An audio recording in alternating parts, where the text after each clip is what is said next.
Pessoal, aqui é Carlos Fialho e antes de começar o nosso vídeo, cabe uma contextualização importante. O episódio número 002 do DPF Talks com o jornalista Arthur da Pieve foi gravado na primeira quinzena de fevereiro de 2022. Portanto, qualquer defasagem de conteúdo ou estranheza no vídeo se deve à distância entre a produção e a publicação do mesmo. No mais, esperamos que vocês aproveitem esse material que a nossa equipe preparou com todo carinho para vocês.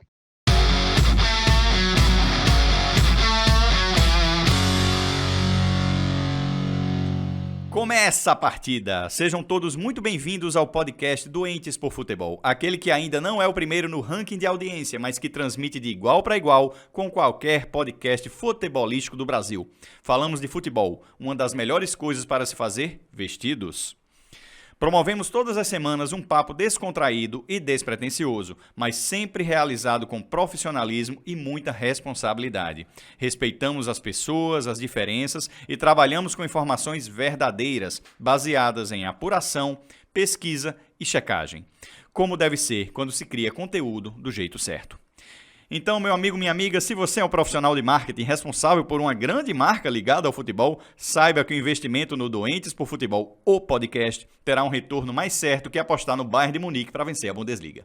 E hoje, meus amigos, no nosso segundo programa, trazemos conosco um campeão da Série B de 2021. Não, ele não entrou em campo, mas ficou na torcida pelo pay-per-view na maior parte do campeonato, ajudando o Fogão. Temos aqui um dos maiores intelectuais do Brasil que acompanha futebol. Arthur da Pieve, seja muito bem-vindo. Muito obrigado, Fialho. Muito obrigado pelas palavras exageradas aí, mas sinceras, eu tenho certeza. Muito obrigado. Obrigado pelo convite para estar aqui batendo papo contigo. Não, nós que agradecemos por você ter aceitado e as palavras são muito generosas mesmo, porque esse podcast está começando e nós tivemos certa dificuldade em conseguir os primeiros convidados. Então, tem muita gratidão envolvida nessas palavras, viu? Arthur, primeira pergunta que eu faço a todo mundo, né? Porque eu sou um homem do século passado, cheio de vícios e clichês. Você também é um doente por futebol? Sou sim, Fialho. Eu já fui mais, eu acho, mas o doente é a pessoa menos talhada para falar sobre a sua própria condição, né? Então, pensando assim, quando eu tinha 13, 14 anos de idade, eu me acho menos doente do que naquele tempo, no qual ainda batia uma bolinha. Mas acho que eu não sou o mais adequado para perceber esse grau de patologia no modo como eu enxergo a vida, no modo como eu enxergo o futebol. Então, creio que sim, acho que ainda sou bastante doente por futebol. Gente, para quem não conhece o Arthur da Pieve, eu vou ler aqui uma pequena apresentação. Você permite que eu lhe apresente, professor? Coisa rápida. Levará o tempo que o John Textor vai levar para equacionar as dívidas do Fogão, tá? Vai ser muito rápido. Arthur da Pieve é jornalista, escritor e debatedor de programas de TV, grande especialista e profundo conhecedor de música. Colaborou e segue contribuindo com diversos veículos da imprensa, com destaque para o jornal o Globo e os canais Globo News e Sport TV. Autor de diversos livros, incluindo crônicas, biografia, ficção, livro-reportagem. Também se interessa enormemente por temas mais populares, como o futebol e a filosofia. Escreveu a orelha do livro O Estrangeiro, de Albert Camus, outro intelectual que chegou a atuar profissionalmente como goleiro, né? Arthur da Pieve, vamos começar por aí, beleza? O futebol é um elemento primordial da nossa cultura. Mas você acha que falta mais gente escrevendo sobre futebol, fazendo filmes sobre futebol, séries e documentários, que seja? Isso se referindo mais especificamente ao Brasil. Olha, Fialho, eu acho que não. Eu acho que lá pelos anos 80, havia uma bibliografia muito pequena sobre futebol. O que se escrevia estava confinado aos jornais, que eram muito mais numerosos do que são hoje em dia, mas era um número razoável.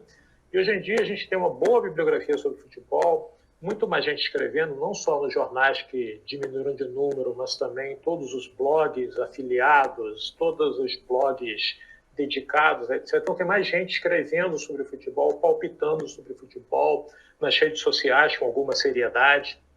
Eu acho que ainda falta resolver, e acho que não é só no Brasil, não, resolver a questão de documentários, filmes de ficção, obras de ficção de maneira geral. Porque me parece que o futebol tem um tal drama envolvido em si próprio e o ao vivo tem uma tal predominância sobre outras formas de transmissão que um documentário vai ser sempre subsidiário de uma transmissão ao vivo, ainda que seja de um jogo da segunda ou da terceira divisão. Aquilo que está acontecendo no momento, para qualquer gênero jornalístico, tem uma importância gigantesca. E para o futebol não é diferente. Então, me parece que ainda tem muito terreno para ser desbastado por documentários, mas eles precisam encontrar um caminho de mostrar uma importância que seja, digamos assim, sem nenhum sentido pejorativo, mas que seja uma nota de pé de página ao jogo que está acontecendo. Contar a história, descobrir o personagem, contar essas outras narrativas que giram em torno do mundo da bola.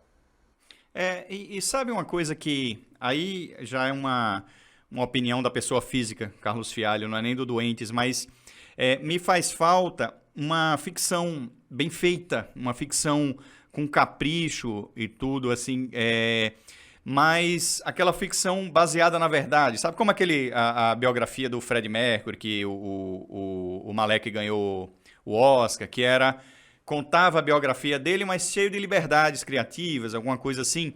E eu vi um trailer essa semana sobre a história do time do Los Angeles Lakers dos anos 80. Você chegou a ver esse trailer? Vai virar uma série na HBO com super elenco, super produção, que é uma dinastia americana, contando a história daquele time lá do Magic Johnson, super produção. Aí eu falei, poxa, cara, dava para fazer tanta coisa sobre Brasil, sobre, sei lá, a seleção de 70 ou de 82 ou qualquer grande time, sabe? Com essa técnica audiovisual, o Brasil tem e tudo. Eu acho que no fim das contas o que falta é uma indústria mesmo, uma coisa que se faça produções em grande quantidade para que as pessoas busquem temas em tudo que é culturalmente forte no país. E o futebol é culturalmente forte no país, né? Nós aqui estamos fazendo a nossa parte, né, professor? Você e eu estamos criando conteúdo audiovisual sobre futebol nesse presente momento, né? E eu queria lhe fazer uma pergunta sobre... você é Botafogo, né? O Botafogo é um clube que inspira muitos criadores a contarem suas histórias, né? Se pegarmos a Estrela Solitária, do Rui Castro, né? Ou Nunca Houve um Homem como Heleno, né? Que também eu vi o filme, né? Mas eu sei que se baseia também na biografia dele. Eu queria que você falasse... Eu ia perguntar, mas eu sei que muito provavelmente não, né? A gente escolhe os nossos times por motivos totalmente intangíveis, né? Mas existe alguma associação entre a sua paixão pela leitura, pelo conteúdo, com a sua escolha pelo Botafogo para ser o seu time de coração? Ou não foi uma escolha? Você simplesmente se descobriu o Botafogo? Os torcedores do Botafogo recentemente passaram a se tratar como os escolhidos, né? Nós seríamos escolhidos pelo clube. No meu caso, na verdade, não foi isso não. Eu escolhi ser Botafogo. Agora, não por conta de livros, não por conta das histórias, foi uma escolha estética. Eu estava com meu pai no Maracanãzinho para assistir um circo. Na minha memória é o Circo de Moscou, mas como isso é do período da ditadura, eu não sei se o Circo de Moscou vinha ao Brasil no período da ditadura militar, mas na minha memória afetiva era o Circo de Moscou. E aí passou um vendedor de bandeiras, na época com bandeiras de ao menos 6 clubes cariocas: Botafogo, Vasco, Fluminense, Flamengo, Bangu e América. E o meu pai, que era Vasco, ele falou, olha, escolhe uma bandeira aí e essa bandeira é que vai ser seu clube de coração. Olha, que democrático. Você vai torcer para o time que você escolher. E eu fiquei em dúvida entre duas das bandeiras. Eu fiquei em dúvidas entre a bandeira do Botafogo e o que me atraía nela, entre outras coisas, depois eu fui racionalizando, é que não tinha nada escrito, né? A bandeira do Botafogo ela é só comunicação visual. E a do América, pela cor vibrante, pela cor vermelha, quase toda vermelha, né? Muito mais vermelha do que branca. Acabei escolhendo o Botafogo, como poderia ter escolhido o América ali, meu pai teria respeitado essa escolha para sempre. E só depois de escolher a bandeira que eu descobri que eu tinha, junto com a bandeira, eu tinha herdado uma história espetacular. Naquele momento tinha um time incrível, que era o time do Jairzinho, Gerson, Paulo César, Zequinho, um pouquinho depois, Roberto Miranda, isso ajuda Rogério. muito. Só depois, bem depois, é que eu fui descobrir isso. Então a minha escolha pelo Botafogo foi totalmente estética, né? E depois, assim, sempre que tem um desses concursos dizendo qual é a bandeira mais bonita, o escudo mais bonito, e frequentemente o Botafogo aparece ao menos entre os nomeados, eu penso assim, bom, não estava errado. Não estava errado do ponto de vista estético, né? Muita gente que não é Botafogo, às vezes que nem liga para futebol, é capaz de perceber a beleza da bandeira, da camisa, do escudo. Ah, que legal. Você, vou perguntar um pouco para você sobre a sua relação com o futebol, né, com o Fogão ou com a seleção, como se deu com o passar dos anos. Tem um escritor que eu gosto muito, né, apesar de nunca mais ter lido nada novo dele, mas com certeza se eu garimpar tem, que eu inconscientemente eu identificava um pouco com você. E em um dos seus livros, um dos seus colegas, uma vez, que escreveu o livro junto com você, ele fazia esse paralelo também, né? Que é o inglês Nick Hornby, que escreveu uma autobiografia sob a ótica de um torcedor de futebol, né? Ele é torcedor do Arsenal. E como ele é muito ligado à música, né? Escreveu Alta Fidelidade, um monte de coisa. Eu lembro de um episódio seu, né? Que você dizia em 95 que não foi o ano do título do Botafogo. Mas também veja se essa informação está correta, né? Mas foi o ano da morte da sua mãe, né? É isso. Por isso eu fiz essa relação. Você escreveria a história da sua vida relacionada ao Botafogo? A paixão chegou a esse ponto, assim, de sempre você lembrar o episódio que viveu em algum ano com o que acontecia naquele mesmo momento com o seu time do coração? Não só o futebol, não só o Botafogo, mas alguns episódios musicais também. Eu meço a vida, eu tenho uma ideia de quando as coisas aconteceram em função, por exemplo, dos festivais Rock in Rio, né? Eu me formei no ano do primeiro, eu me casei no ano do segundo e por aí vai, né? Então, 95 foi um ano com algumas coisas boas, a maior delas, para mim, o título brasileiro do Botafogo, mas para sempre vai ser o ano em que morreu minha mãe, né? O Botafogo foi campeão. Dezembro, começo de dezembro, minha mãe tinha morrido em agosto, né? Então não dá para dissociar uma coisa da outra, por uma alegria, nem uma tristeza. Isso acaba dando um certo entendimento da vida, né? Esses momentos em que você está alegre hoje, triste amanhã e volta a ficar alegre novamente. Isso tem a ver com o ciclo da vida, mas tem muito a ver com o ciclo do futebol, né? Ninguém ganha sempre. Ganhar sempre eu acho que não seria muito educativo assim, do ponto de vista filosófico. A gente aprende com as derrotas, a gente aprende com os maus momentos. Então, sim, eu consigo ver a minha vida relacionada a futebol e música, eventos dessas duas áreas que são, como você disse, com acerto, as duas áreas que mais me interessam há mais tempo. Apesar de você ter dito que já teve um fervor maior quando era mais jovem, mas você ainda hoje é muito chamado ao Redação Sport TV para falar sobre futebol, né, para comentar. Então, eu acredito que você seja vamos dizer, um hard user, né, do futebol. Você acompanha bastante. Fala um pouco dessa relação com o futebol. Desde que você escolheu a bandeira do Botafogo... inclusive uma história, abrir um parêntese aqui. Pode abrir parêntese, né, produção, assim. Quem fazia essa mesma coisa democrática que seu pai fez, né, com o filho, colocava várias bandeiras para escolher o time, era o Ciro Monteiro, né? Tem essa história também, né? E ele fazia isso, né? Só que todas as bandeiras eram do mesmo time, né? Que era o time que ele torcia. Mas, enfim. Opa, desculpa, bati no microfone. E a pergunta é essa, assim, fale um pouco desde o dia da escolha da bandeira do Botafogo. Como foi sua relação ao futebol? Você ia muito ao estádio? Como você tem acompanhado? Quem foram seus ídolos, jogadores que você mais gostou nesses anos todos? Logo depois desse episódio do circo e da escolha da bandeira do Botafogo, veio a Copa de 70, né, que eu assisti em detalhes, assim, eu me lembro de detalhes que eu não me lembro de Copas mais recentes. E uma das razões de orgulho por assistir aquela Copa é que boa parte da equipe tinha sido, ainda viria a ser do Botafogo, que era o caso do Carlos Alberto Torres, né? A comissão técnica era a comissão do Botafogo, né? Ademildo Chirol, Elidio Toledo, Zagallo, era a comissão técnica do Botafogo, basicamente, assim como o João Saldanha tinha sido o técnico anterior daquele mesmo grupo, né? Então, aquilo ali ajuda você a começar a gostar de futebol quando o seu time do seu país é tricampeão do mundo com aqueles jogadores, e boa parte daqueles jogadores você podendo ver com a sua camisa também, com a camisa do seu clube. Então, o meu grande ídolo de infância foi o Jairzinho, que era, naqueles 5 jogadores do ataque do Brasil, era o representante que ainda estava no Botafogo, né? O Gerson já tinha saído em direção ao São Paulo. O estilo do Jairzinho, o jeito de jogar do Jairzinho, então foi o meu primeiro grande ídolo no futebol. Tive a oportunidade de já dizer isso a ele. E é importante que a gente diga às pessoas, né, que a gente diga que as admira, que as tem admirado. E, como qualquer garoto, joguei muita bola, muita no sentido de quantidade, não no sentido de qualidade. No colégio eu jogava mini futebol de salão, aí ia para casa, almoçava, tomava banho, deixava o sol baixar um pouco e ia jogar futebol na areia de Copacabana no final da tarde. No final de semana, sem colégio, eu ia jogar futebol de salão nas quadras da Lagoa Rodrigo de Freitas.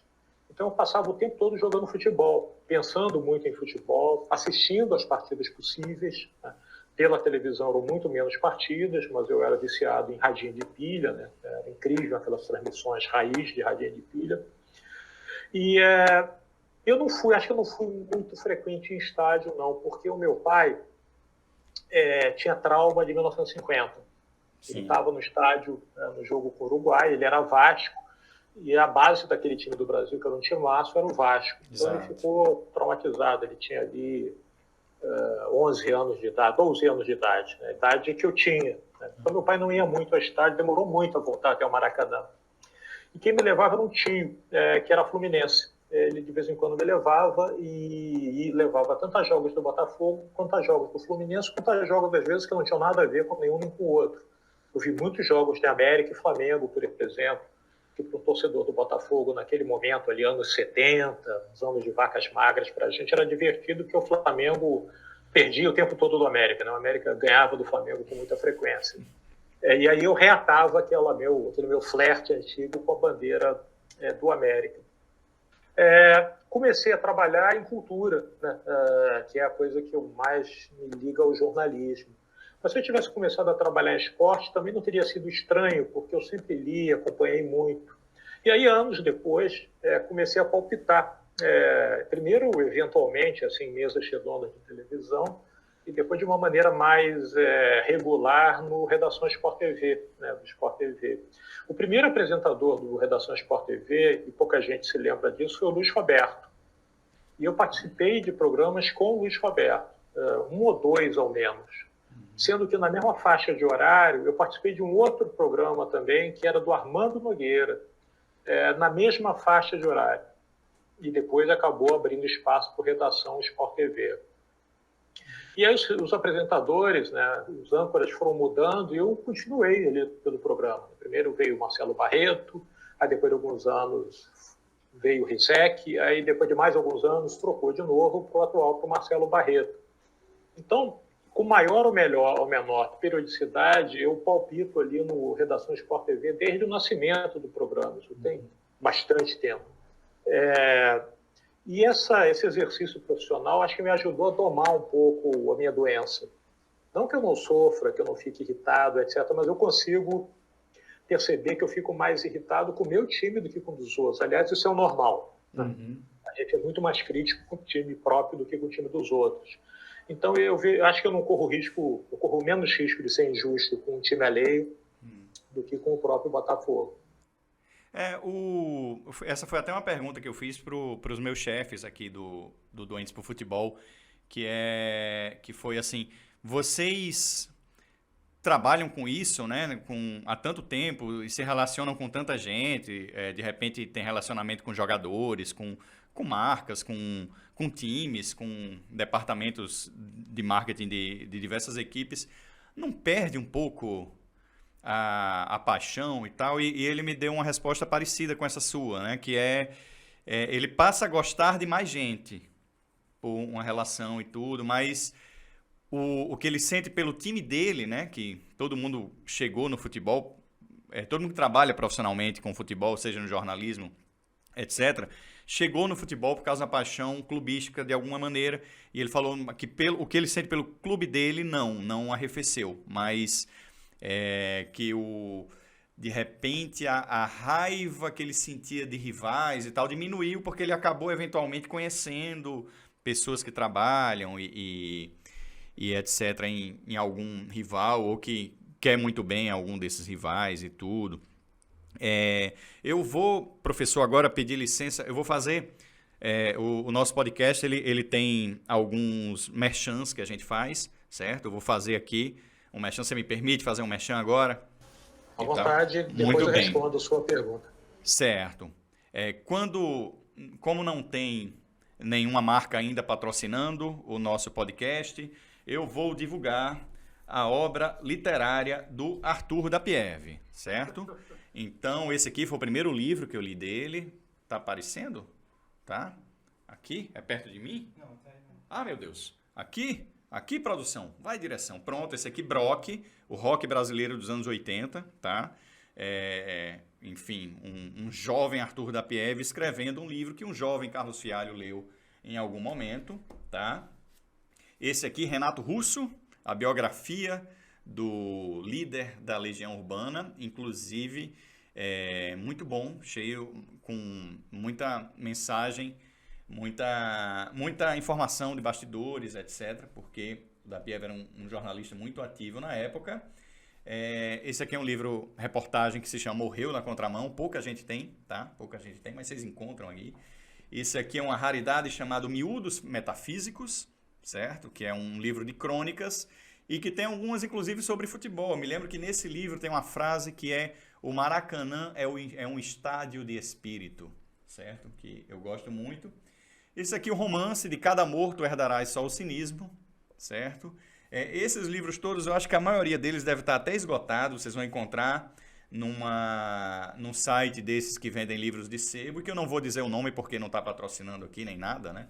E tal. E esse aqui é um livro que não leiam, tá? Esse livro é o que faria o professor da Pieve ser cancelado hoje, tá? É o Manual do Mané, certo? Fiquem longe dele, por favor. Não procurem esse livro. Foi escrito numa outra época, num outro contexto, numa outra sociedade. E tem o mais novo, que esse eu não tenho aqui para mostrar, mas que é um livro de crônicas sobre música e eu esqueci o nome. Qual é o nome, professor? Eu também esqueci, ótimo, somos iguais aqui. Eu preciso olhar para a estante para me lembrar. Eu me lembro do subtítulo, mas não do título. Tá, cuidado, porque se essa estante aí for Do rock ao clássico. Do rock ao clássico. Exatamente, ele tá, do rock ao clássico. É isso mesmo. Sem crônicas afetivas sobre música. Eu me lembrava do subtítulo, mas não do título. Na pesquisa que eu fiz, inclusive, eu vi uma entrevista sua, para poder lhe entrevistar aqui hoje, eu vi uma entrevista sua sobre o livro e claro que eu esqueci o nome, né? Eu costumo dar esse tipo de lapso, eu costumo dar o nome de Ato Fialho. Tá? Mas vamos lá. Inclusive, esse é o segundo programa, professor, do podcast Doentes por Futebol. O programa piloto foi feito com o Leandro Ramos, né? Já foi ao ar. Esse aqui está indo ao ar hoje, se você está assistindo no dia que foi ao ar. Se não está assistindo no dia que foi ao ar, ele foi ao ar no dia que foi ao ar. E eu... Como ainda estou pegando o jeito de apresentar podcast, eu gostaria de me apresentar para as pessoas, porque eu não me apresentei, ninguém faz a menor ideia de quem eu seja. Eu sou o Carlos Fialho, eu sou apresentador do Doentes por Futebol, o podcast, e gostaria de aproveitar agora, no meio da conversa, para dar as boas-vindas a todos vocês que estão nos assistindo em casa, se você estiver vendo por algum site de vídeo, ou se você estiver acompanhando por algum passador de podcast, seja muito bem-vindo para acompanhar no áudio essa nossa conversa. Muito bem, professor. Muito provavelmente você não lembra qual a pergunta que eu fiz, mas foi sobre a sua paixão. Vamos lá. Eu lembro, e às vezes eu queria acrescentar alguns dados biográficos sobre o apresentador, sobre o Carlos Fialho. Eu queria dizer que o Carlos Fialho, redator publicitário, ex-editor, escritor também, muito imaginativo. Então, estamos aqui conversando entre gente que gosta de livro, gosta de escrever, né? O nosso contato, nosso primeiro contato, anos atrás, se deu, inclusive, por conta disso. É verdade, assim, pode até contar esses bastidores, né, professor? Quando eu morei um tempo no Rio, né, estudando, fazendo a pós-graduação em criação publicitária, e eu já era fã do da Pieve na época, né? E tinha um amigo meu, que é até escritor também, o Marcelo Dunlop, que era aluno dele na PUC. E o Marcelo queria me levar na PUC como clandestino, todas as sextas, para assistir como ouvinte a aula do DAPIEV, que era às sextas-feiras pela manhã. E aí a gente tinha esse plano, assim, de invasão à PUC para eu poder assistir lá. Acabou não rolando, né? Mas aí um dia eu pedi, pô, mas marca um encontro da gente numa loja de discos lá que ele gosta. É no tempo que existia a loja de CD. E a gente se encontrou e eu levei todos esses livros aqui para autografar, né? E aí foi legal, assim, foi parecido com isso que ele falou dessa experiência que ele teve com o Jairzinho, né? Eu tive com ele. Então, pronto, agora responde, vamos falar de bola. Eu tenho uma... Você tinha perguntado sobre o fato de circular na área, conhecer gente, né? Como isso poderia, de alguma forma, amenizar a nossa doença futebolística, né? Nos tornar menos radicais na torcida. Eu tenho um tremendo privilégio, porque, embora eu tenha escrito com alguma regularidade sobre futebol, houve um momento no Globo em que eu escrevi colunas também nos cadernos de Copa do Mundo, na Copa de 2002 e na Copa de 2006, esse tempo todo palpitando na Redação Sport TV, eu nunca trabalhei duramente na área. Eu nunca fui um repórter para cobrir clube, eu nunca fui repórter de cobrir federação, jogo. Então, eu fui beneficiado por um lado, que é o seguinte, eu sempre pude escancarar para qual time eu torcia. Muitos colegas nossos não se sentem à vontade em assumir em público o seu time, porque eles vão ser alvo de bullying, eventualmente violência. Eles preferem não assumir essa paixão, que, como você bem disse, foi o primeiro móvel da aproximação deles com o esporte. Alguns assumem, outros não. É uma questão, na verdade, de uma escolha íntima, né? Eu mesmo prefiro não assumir. Eu acho perfeitamente compreensível uma posição desse tipo. Mas como eu vim da área da cultura, e o Botafogo sempre serviu ao exercício de um certo humor judaico, como diz o Arnaldo Bloch, né, escritor botafoguense, judeu, e sempre aproximou o Botafogo do judaísmo, a gente sempre viu coisas semelhantes, eu sempre assumi ser Botafogo. Esse é o lado positivo. O lado negativo é que eu conheço pouca gente do ramo. Eu não sou um sujeito que você pega o telefone e tem uma quantidade incrível de telefones, WhatsApp de jogador de futebol. Até tenho amigos que foram jogadores e são comentaristas, mas não conheci como fonte ali. Hoje são colegas de trabalho. Então, isso é um lado ruim, né? Assim como eu tenho fonte na área de cultura, eu não tenho fonte na área de futebol, não dessa maneira. Mas, ao mesmo tempo, eu sempre pude exercer meu botafoguismo em público sem nenhum problema, sem nenhum medo. As pessoas sempre entenderam isso. Na verdade, o torcedor do Botafogo é que chega mais. É ele que vem se queixar para mim da cobertura, do clube, etc. Eu acho que, em tempos de John Testor, ele vai se queixar menos. Espero. Você tem... Mas você não foi tanto a estádio quanto gostaria, mas deve ter vivido muitas histórias divertidas, talvez, em redação, com colegas, alguma coisa ligada a futebol, a paixão. Tem alguma história, assim, que você lembra, emblemática, de repente, qualquer coisa que vale a pena ser contada, que seja divertida, que seja histórica, da sua experiência em redação, convivendo com outros apaixonados por futebol? Olha, a primeira história que me vem à cabeça tem a ver com futebol, mas de uma maneira bem lateral. Nos anos 90, o Vampeta, né, jogador, comentarista, ele posou nu, né, para uma revista gay. E eu me lembro na redação do Globo, do Ricardo Boechat, com a revista, fingindo um falso escândalo com aquelas fotos, e mostrando as fotos para todo mundo. Era engraçado isso. Né? Era engraçado porque era o jeito do Boechat, né, que faz muita falta na imprensa brasileira hoje em dia. Foi muito cedo o Boechat. Então, essa é uma coisa que eu me lembro de redação. E eu me lembro também de estar assistindo a Copa de 94 na redação do Globo. E eu assistia junto com os colegas, ali em frente a uma televisão no esporte do Globo. Só que pode não parecer, mas eu sou bastante despocado no que tange a futebol, sobretudo. E diante da afirmação de alguém na transmissão, eu retruquei de uma maneira bastante grosseira. E aí é aquela hora que está todo mundo falando e todo mundo cala a boca. Então só minha voz foi escutada retrucando ao comentário de um colega de uma maneira grosseira.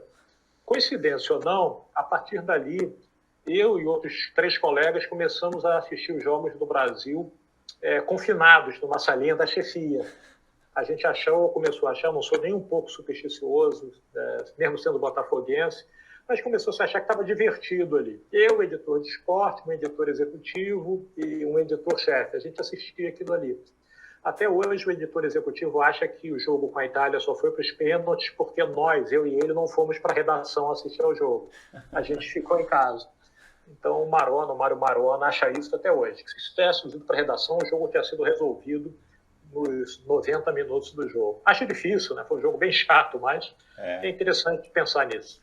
Eu tenho uma lembrança também desse jogo da Itália, né, da final, que eu era adolescente, estudava na escola, e eu fui assistir com os colegas de escola que não gostavam muito de futebol. E aí eu me lembro que era o jogo rolando e tava a turma inteira, eu assistindo sozinho o jogo em frente à televisão, e tava a turma inteira tentando acender o fogo do churrasco. E eu me lembro que eles, super incompetentes, assim, não conseguiam acender a porra do fogo do churrasco.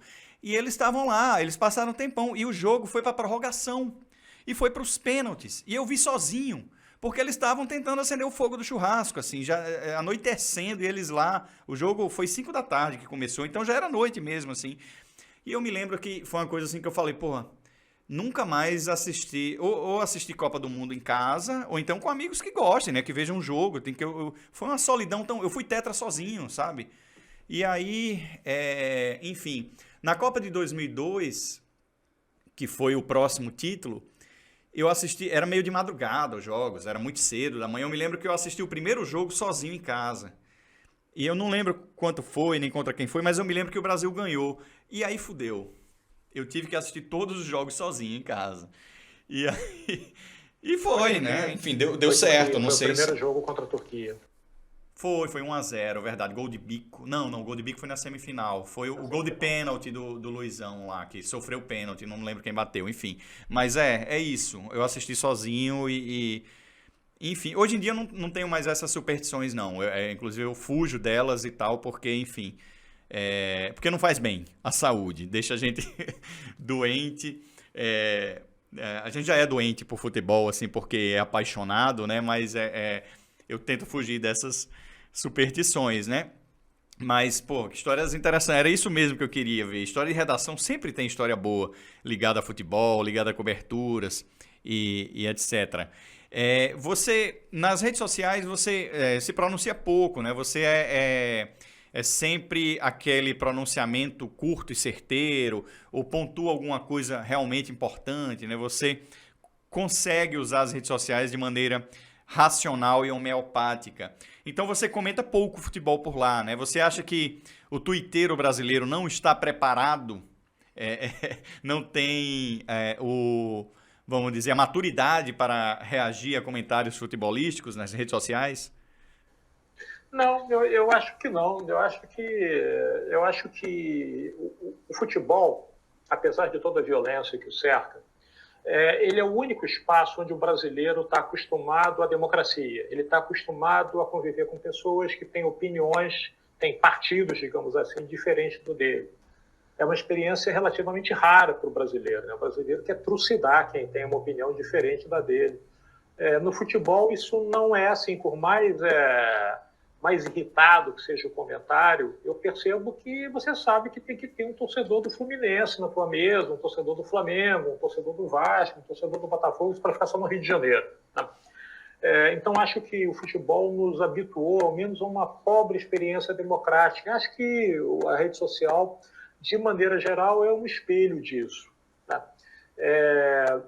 Eu me lembro eu não sei se isso foi ao ar, mas a Andréa Sadi entrevistou o Alexandre Calil, né, prefeito de Belo Horizonte e ex-presidente do Atlético Mineiro.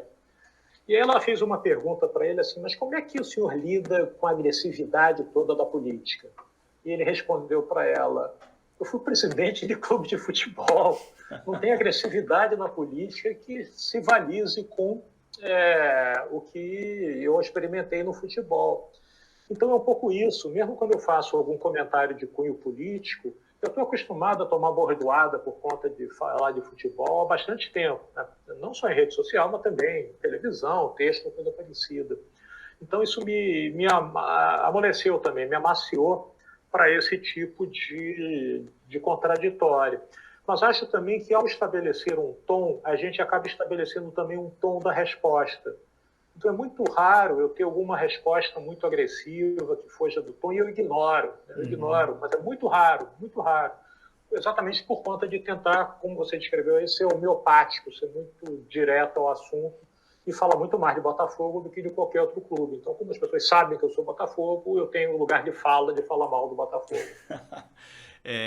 Por falar em Botafogo, o que você acha da SAF do Botafogo? Você tem sentido firmeza no John Textor? Parece que é um gestor que passa, assim, para mim, né, que estou vendo de fora, ele passa muita tranquilidade e segurança, né, para quem já teve o Maurício Assunção como presidente, eu acho que ele é um alento, né? Olha, eu acho que o Maurício Assunção não foi nosso pior presidente, não. O Maurício Assunção tinha a dimensão do Botafogo, tanto que ele trouxe o Seedorf, trouxe o Lodeiro, endividou o clube a perder de vista, mas ele entendia a dimensão do Botafogo. O Nelson Mufarrege, por exemplo, mais recente, não tinha a dimensão do Botafogo, era muito conformado que o Botafogo ia ser pequeno, etc. Então, eu acho primeiro que a SAF era SAF ou morte. Eu acho que não existia nenhuma opção para o Botafogo, e acho, e não vou citar outros clubes aqui, acho que é a única opção para vários outros clubes brasileiros também. Eu diria que fora desse mundo, vou dizer, o único que eu acho que não precisa da SAF nesse momento é o Flamengo. Qualquer um dos outros, tanto o Palmeiras quanto o Atlético, que são muito bons, dependem de um certo mecenato. E esse mecenato um dia acaba. Haja visto o Fluminense, que já teve um tremendo num patrocínio, e depois que o patrocínio foi embora, teve sérias dificuldades. Para Cruzeiro, então nem se fala, para clubes com dívidas muito altas, eu acho que é a saída, inclusive, para transformar as dívidas em superávites. Então, no caso do Botafogo, que é ou mais endividado, ou um dos mais endividados, dependendo do ranking, eu acho que não tinha saída. Ou era isso, ou era a gente se conformar em se tornar um ex-clube grande. Continuar existindo, mas continuar existindo naquela dimensão do América, sabe? Continuar existindo na dimensão da Portuguesa, o que é muito triste para quem conhece a história desses dois clubes, né? Ou Santa Cruz, com aquela torcida incrível, maravilhosa, mas que cambaleia o tempo todo. E aí a SAF era um imperativo, eu acho. O fato de a SAF de Botafogo ter sido vendido, né, ter sido seu futebol vendido para o John Textor, eu acho que acabou adicionando algumas coisas positivas. Eu acho que o fato dele ser um empresário, não sobretudo do ramo do futebol, mas ser um cara do ramo da mídia e da comunicação, eu acho muito interessante os movimentos que ele faz. Ele se tornou milionário com mídia, comunicação, holograma em show. E aí, com o Botafogo, ele tem um prato cheio, e ele entendeu isso. A declaração da primeira longa entrevista que ele deu aqui mostrava isso. Ele entendeu a história do Botafogo, a quantidade de personagens, né? Ele entendeu uma série de coisas sobre o Botafogo que eu acho que são positivas para o clube. Não significa que ele fosse dar certo em outro clube, não significa nem que ele vá dar certo no Botafogo, mas, enfim, ele é o dono pelos próximos 30 anos. Tem uma atitude que ele tomou entre ontem e hoje, não estou bem certo agora, entre o domingo e a segunda-feira, que ele cancelou todos os contratos de publicidade do Botafogo. Ele virtualmente limpou a camisa do Botafogo, porque ele entendeu que aquela camisa que parece macacão de piloto de Fórmula 1, sabe, cheio de coisinha pequena, que aquilo ali empobrecia, desvalorizava a camisa do Botafogo. Então ele quer ter um patrocinador master, como é na Europa, né, do qual ele é sócio do Crystal Palace, de um clube da Bélgica. Então acho isso entendimento da beleza do uniforme, da valorização da marca. Eu acho que o Botafogo está sofrendo um choque de gestão, já vinha sofrendo, é bom que se diga, né? A gestão do CEO Jorge Braga é espetacular, né? O cara profissional trazido pelo presidente do César Melo para gerir o Botafogo. Eu acho que o time que ele montou em torno dele, trazer o Lenin Franco, que era diretor de marketing do Bahia, que fazia coisas espetaculares do Bahia, verdade. O Alexandre Frila, acho que montou um belo de um time, acertou com o Anderson Moreira, né, que fez um milagre ali com aquele time, por sorte subiu, atraiu investidor. Mas eu acho que esse choque de gestão está só começando. Eu acho que tem práticas que o Textor vai trazer que vão ter impacto para além do Botafogo, que vão ter impacto para o futebol brasileiro como um todo. O futebol brasileiro me parece uma liga subestimada. A gente é pouco exibido no exterior. Eu acho que um estrangeiro, sabendo o que uma Premier League pode fazer, por exemplo, ele vai dar umas cotoveladas e tentar levantar o nosso patamar. Eu acho que ele vai ser benéfico para o futebol brasileiro como um todo. Ao menos essa é a minha esperança. Eu tive essa mesma leitura sua, essa mesma leitura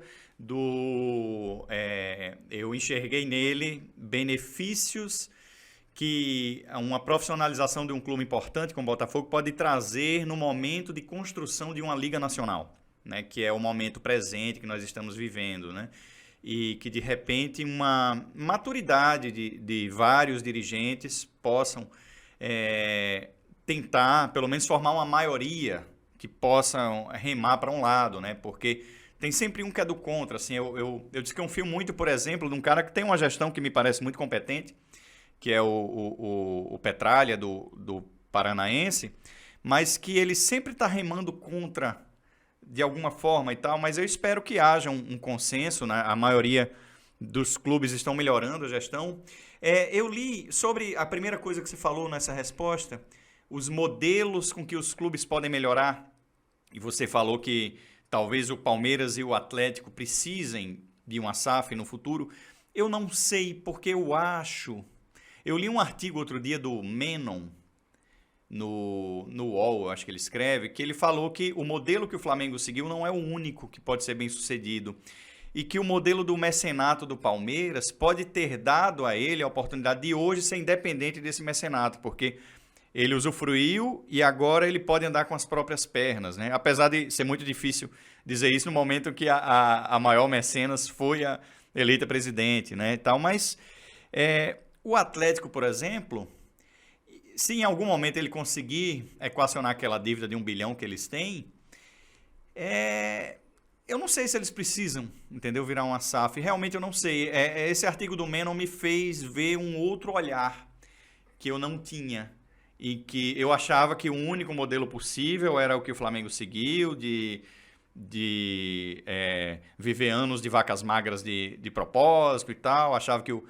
Eu acho que talvez o Corinthians possa fazer isso e tal, mas os outros clubes brasileiros eu acho que eles sofreriam muito, sabe? Porque como eles não têm um capital de torcedores tão numeroso, talvez eles levassem mais anos para equacionar. Então, acho que a maioria usa a SAF, mas que esses dois aí já tiveram a injeção de dinheiro deles, né? Talvez eles consigam andar sozinhos. O problema do Fluminense ali, eu enxergo, foi que ele não se organizou enquanto teve a injeção de dinheiro, né? A injeção de dinheiro era exclusivamente para pagar passe e salário de jogador, né? Rescisão e salário de jogador. Que é um pouco o caso do Atlético, né? A dívida do Atlético, ela é ingovernável. Né? O Atlético precisa ganhar tudo que aparecer pela frente para ir se tornando viável. E essa foi a armadilha do Cruzeiro. O Cruzeiro começou a pensar em início de temporada, não vou terminar o ano, eu vou ganhar a Copa do Brasil, vou chegar entre os 4 do Brasil. E isso não é garantido. E aí ele começou a fazer água, o que é muito triste ter uma torcida tão grande quanto a do Atlético, né, tão importante quanto. Então eu passei a ficar um pouco desconfiado não desconfiado, porque as pessoas fazem isso de boa fé pelos clubes, mas fiquei desconfiado dessa mecânica. Eu não sei se essa mecânica é sustentável a longo prazo, né? E eu vejo muitos torcedores dizendo assim, mas o clube vai ter dono. Ora, bolas, os clubes já têm dono. O exemplo do Petralha que você citou, ele pode não ser formalmente dono do Atlético Paranaense, mas ele se tornou, nos últimos anos, dono do Atlético Paranaense. O que ele decide é o que vale. Troca a camisa, troca a cor, coloca um H no nome. No final das contas, quem decidiu isso foi o Petralha. Ele foi eleito por uma assembleia, etc. Sim, mas essas assembleias nem sempre são representativas. Eu não sei nem se é o caso do Atlético Paranaense. No caso do Botafogo, os presidentes eram eleitos por 1.300 sócios. Também isso não é representativo de nada. Então, pensa no Eurico Miranda, para falar em quem já não está aqui. O Eurico era dono do Vasco. muitos dos problemas que o Vasco experimenta hoje em dia são decorrência de falhas na gestão do Eurico lá atrás. Então, eu acho que, eu concordo contigo, acho que não há apenas o modelo SAF, não. Eu acho que clubes que estejam girando muito capital, como Palmeiras e Atlético, podem encontrar outras soluções. Mas, assim, para a maior parte deles, essa me parece ser a saída quase inevitável, por conta exatamente dessa coisa de não ter massa de torcedores, não ter um patrimônio acumulado, etc. Eu concordo com você. E, inclusive, isso que eu falei, eu nem tenho certeza, tá? Eu não tenho certeza se realmente o Palmeiras e o Atlético poderiam abrir mão desse caminho. Eu realmente não sei, né? E é muito importante, né, que as pessoas que estão nos ouvindo saibam que a maioria das coisas sobre futebol eu gosto muito, eu estudo, eu leio, eu acompanho, assisto bastante jogos, mas eu gosto muito de dizer, de assumir que eu não sei as coisas, eu não sei muita coisa, porque além de o futebol ser muito dinâmico e de ter uma série de relações sociais, econômicas e tudo que podem afetá-lo, o futebol ainda tem a questão do imponderável, né? Que é o que o Milor Fernandes falava, né? O futebol deu certo no Brasil porque o futebol é igual ao Brasil. Ele não tem lógica nenhuma, né? E é muito isso. Arthur, nós estamos nos aproximando mais ou menos do fim da nossa conversa aqui. Eu queria agradecer muito você ter aceito o nosso convite aqui. Ainda não é o final, não, calma. Mas eu queria aproveitar você ter aceito o nosso convite para conversar com a gente. Nós somos o Doentes por Futebol, o podcast, mas já existimos há alguns anos nas redes sociais. Nós somos uma potência nas redes sociais brasileiras e com muitos seguidores, muito engajamento. Mas o podcast está começando agora, esse é o nosso segundo episódio.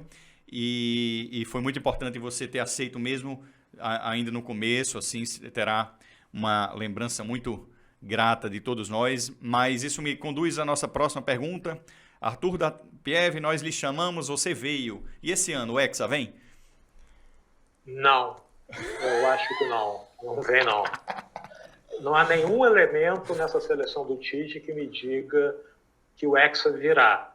Agora, o futebol é imponderável, sei lá, vai que o De Bruyne rompe os ligamentos, não estou desejando isso não, acho um cracaço, quero que ele esteja sempre bem. Verdade. Vai que o time da França tem uma briga por conta de uma garrafa de champanhe, né? Vai que, sei lá, é muito imponderável, né? Não, eu vejo umas 4 ou 5 seleções europeias à frente da gente, inclusive seleções europeias, algumas das quais vão disputar a repescagem europeia. A Itália, que está na repescagem, é melhor do que a seleção. A Itália que ganhou a Eurocopa é melhor do que a seleção brasileira.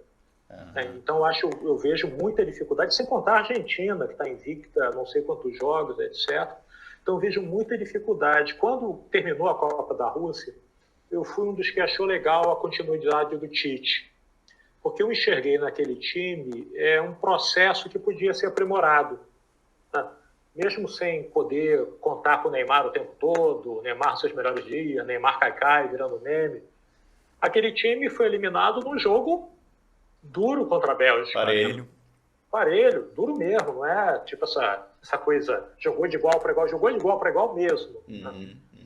E aí, desde então, eu só vi esse time piorar. Eu só vi esse time evoluir. Tanto tecnicamente, alguns jogadores que pronunciavam melhor fase ali, quanto o conjunto. Então, para mim, será uma enorme surpresa se em dezembro vier o Hexa. Eu não vejo potencial para ter Hexa, não. Pode ser que com algumas mudanças recentes que o Tite começou a experimentar no time, pode ser que a gente tenha time para 2026, por conta da idade de jogo de certos jogadores. Agora, eu não consigo ver muita firmeza em alguns veteranos, em algumas novidades, realmente não consigo. Então, será enorme surpresa para este comentarista se o Hexa vier no final do ano. Eu sou mais iludido assim um pouquinho. Eu vejo surgir um garoto novo, assim, eu já me encho de renovação de esperança, sabe? Assim, o que eu tenho achado é que tem uma base aí, uma garotada boa, que dá para ser trabalhada. Se for bem trabalhada, a gente faz frente, sabe? Tem o pessoal jovem mesmo, esse pessoal que está surgindo aí e que está entrando bem no time, que está fazendo os gols. Tá certo que a gente perde um pouco da referência, né? Porque a desigualdade que a diferença econômica produz no mundo, né? O capital, ele promove isso, né, professor? A concentração nas mãos de poucos. E isso tem acontecido com o futebol. E eu vejo que a Europa dominou de tal forma que a diferença de nível de futebol aumentou muito entre sul-americanos e eles. Pronto, é isso. A diferença econômica é muito grande, assim. Antes da gente ir para os destaques finais, eu vou fazer o segundo merchan. Então, o futebol ele é tão rico, e hoje a gente falou sobre livros, sobre conteúdo. Estou entrevistando um escritor e um homem que preenche diversos requisitos para ser considerado intelectual, certo? Ele é míope, ele tem livros publicados, ele exerce a profissão de professor e ele, assim como eu, é calvo, certo? Então, o respeito voltou porque nós preenchemos nós temos o direito de ser chamados de intelectual, tá? Eu sou míope também, porque meus óculos caiu na montanha-russa e eu nunca mais comprei outro, é uma longa história. Vamos falar um pouco sobre alguns livros que você, jovem, que está em casa, pode ler, certo? Esse livro aqui, Como o Futebol Explica o Mundo, mais pra cá.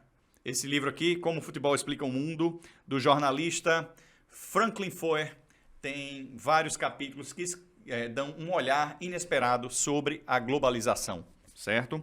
Esse aqui foi um autor que eu citei aqui, referenciando o professor, que é o Febre de Bola, do Nick Hornby, que é um grande autor de muitos livros e também de filmes, ele é roteirista também. Mas leia esse livro, Febre de Bola, muito bom, eu recomendo demais. Esse aqui é o meu favorito sobre futebol, que é A Dança dos Deuses.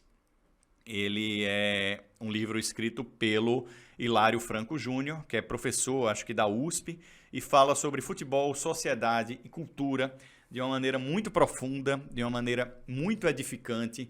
Então, eu sempre digo, em ano de Copa do Mundo, gente, jovem que nos escuta, em ano de Copa do Mundo, o futebol vira pretexto para você puxar assunto sobre o futebol, tá? Então, se você tem uma crush, se você tem um crush e você quer puxar assunto com embasamento, leia esses livros, porque você vai mostrar para ela que a sua paixão, ela não é vazia.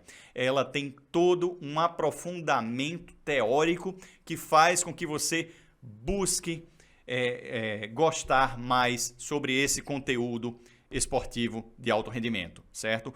Nós não somos doentes por futebol apenas, nós somos doentes por conhecimento, jovem.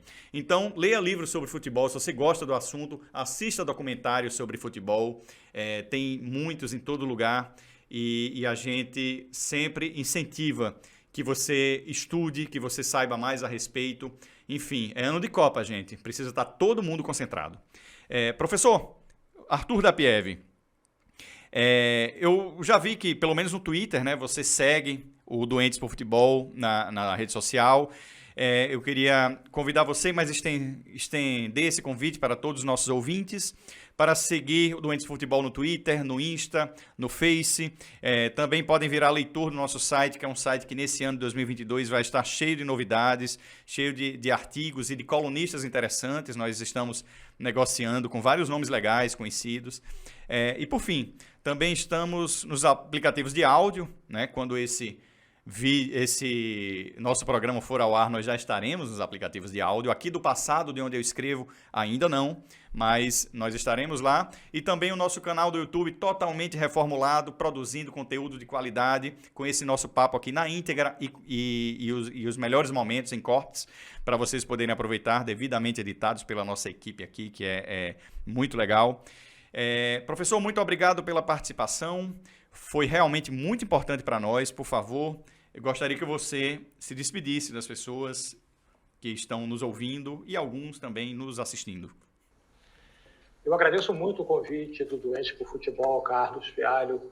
por conta do prazer de, numa segunda-feira de tardinha, estar batendo um papo inteligente, engraçado sobre futebol, uma das coisas que nós temos em comum, que nós gostamos. Eu espero que quem nos escute, nos assista, também entre no papo, se sinta parte da nossa conversa. E subscrevo totalmente as suas indicações de livros, assim, não só esses, como muitos outros. Boa parte dessa estante aqui é de livros de futebol, né? Tem muita coisa boa escrita sobre futebol, história de jogador, autobiografia de jogador. Então, eu acho que histórias de times, né, times lendários. Então, dá para manter essa doença, aprofundando essa doença com vistas a conquistas amorosas, mas também com vistas a um enriquecimento pessoal, enriquecimento espiritual. Não só a carne, mas o espírito também. Então, muito obrigado pela oportunidade da conversa. Porque como uma boa parte do nosso público é formado por jovens, né, que estão numa fase muito influenciável, a gente tem que pegar pelo ponto mais fraco deles, né? É verdade. Eu queria até aproveitar para destacar também a editora Grande Área, que é uma editora brasileira que publica muitos livros de futebol. Eu tenho até mais livros de futebol em casa, mas eu não os trouxe porque eles são mais parciais, né? São mais clubistas. Tem, por exemplo, o Grêmio, Nada Pode Ser Maior, né, do Peninha e tal, que é outro que a gente deve entrevistar aqui, quer dizer, deve convidar, né, se ele aceitar, para ser entrevistado aqui. Então, tem outros também de outros clubes. Aí eu não trouxe, que era para deixar umas indicações mais generalistas. Arthur da Pieve, muito obrigado por ter aceito o nosso convite. Obrigado a todos vocês que estiveram conosco também acompanhando esse papo. E sigam Doentes por Futebol nas redes sociais, leiam o nosso site, assistam também os nossos vídeos no YouTube e continuem acompanhando esse podcast que, se os deuses forem bons, será semanal.